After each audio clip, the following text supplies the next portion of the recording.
It doesn't happen as much these days, but when neighborhood kids meet at the proverbial Sandlot to play pickup baseball, someone suggests they choose sides, a couple of leaders arise, and these captains choose teams. Egos may be stroked and feelings may be hurt, but these types of interpersonal dynamics are a part of childhood and adolescence. Once upon a time, developmental psychologists focused almost exclusively on the influence of parents and teachers and other adults on the development of children, not realizing how influential peers are, especially during later childhood and adolescence.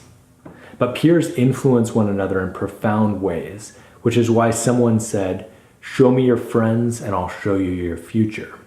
And one way in which peers influence one another is by shaping the way that older children and adolescents see themselves. Before about age 9, most kids think pretty highly of their abilities and aren't always very realistic about how they compare to their peers. And this is partly because younger children base their self-assessments on feedback they receive from their parents. And as a salty old baseball coach I played for used to say, your parents think you're 40% better than you actually are. Now, this may seem kind of harsh at a time where self-esteem is seen as an end in and of itself. But his point was not to discourage us, but to encourage us to strive to be the best that we could be and not be satisfied with our current abilities just because someone handed us another participation trophy. During adolescence, self-perceptions are shaped more by friends and peers, and young people start to see themselves as others view them. Social psychologists call this the looking glass self.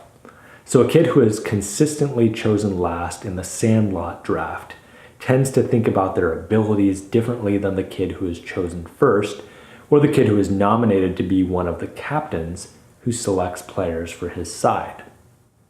There are reasons why some kids emerge as the captains. Sometimes it's just that they're the oldest, but it's usually not just a matter of chance. Humans are tribal creatures, and tribes like to have a chief. And unless by hook or crook, the chiefs are chiefs because they are popular. People consent to be led by these leaders. A leader isn't a leader if no one follows them, regardless of what the plaque says on the outside of their door. And a person who has a position but has no followers is just taking a walk. If you think back to your youth sport experiences, whether child or adult organized, you'll probably remember that the most influential kids were usually well above average at that particular sport. And you may remember that those who were elected team captain were usually the best players rather than the best leaders. And for example, teammates have a difficult time seeing someone as a credible leader of a soccer team if they can't crack the starting lineup. Ability matters, but so does popularity or likability. Kids tend to emerge as leaders and tend to be selected in a Sandlot draft based on some combination of ability and likability, two concepts that are not unrelated. Popularity is an influential force in deciding who gets to lead on the Sandlot. But popularity is just as influential on a much larger scale. If you think about it, presidential elections really are a popularity contest. Political pundits like to identify trends and say things like, as Ohio goes, so goes the nation. And that particular trend usually holds true. But historically, it's not perceived credibility on domestic issues or foreign policy that decides presidential elections. The most reliable trend is this: the most likable candidate almost always wins. Formal education systems are set up to teach academic subjects, but along with social studies, children and adolescents are concurrently learning social skills as social hierarchies are established within the student body. And during the primary and secondary school years, being popular can, without exaggeration, seem like the most important thing in the entire world to children and adolescents. And considering the number of publications on the topic, developmental psychologists think that popularity is pretty important too.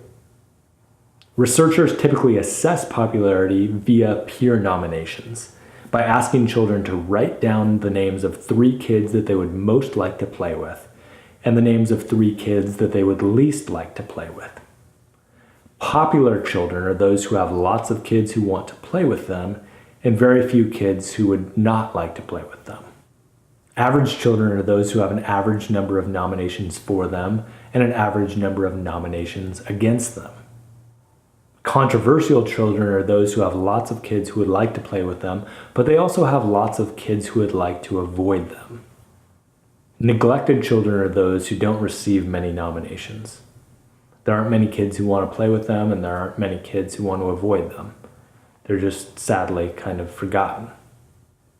And finally, rejected children are those who get a lot of nominations from kids who want to avoid them and don't get a lot of kids who would like to play with them. Not surprisingly, popular kids tend to have particularly good social skills compared to their peers, and rejected children tend to have unusually bad social skills compared to their peers, especially in terms of emotion regulation. The social and emotion regulation skills of the other children, the average, controversial, and neglected kids, tend to fall somewhere between the 2 extremes of popular and rejected children. But as alluded to already, popularity is not based on social skills and emotion regulation alone. For elementary and middle school age boys, the most reliable path to popularity is athletic ability, especially athletic ability in a popular sport. So it's a safe bet that you'd find the best hockey player in a high school in Minnesota, the best football player at a high school in Texas, and the best basketball player in a high school in Indiana near the top of the social hierarchy at that school. But at least historically, the most reliable path to popularity for girls has been physical attractiveness. When researchers first started studying sources of popularity, athletic ability meant almost nothing for popularity for girls.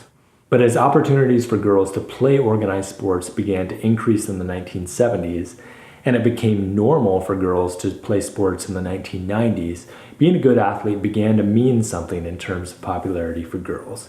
But physical attractiveness is still the single most important determinant of popularity among adolescent girls. And much to the chagrin of feminist sports scientists, on a larger scale, attractive female athletes from Anna Kournikova to Alex Morgan have attracted more attention and endorsement money than their peers. Whereas advertisers are much more forgiving in regards to the physical attractiveness of male athletes who've won championships at the highest level.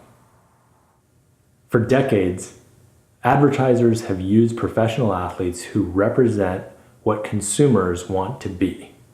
Because people don't buy who they are, they buy what they aspire to.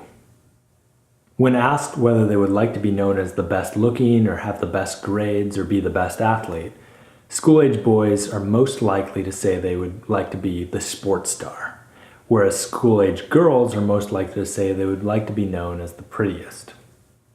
And social media has turned society into a giant middle school where we have people who are popular for being famous or famous for being popular. It's hard to tell sometimes, but I digress.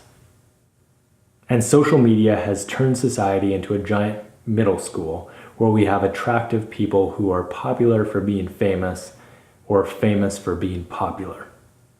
But I digress. The rules of popularity and influence are at work on an interpersonal level and an international level. And the way kids choose captains, who choose the team, is not unlike the way a tribe chooses a chief or a nation elects a president.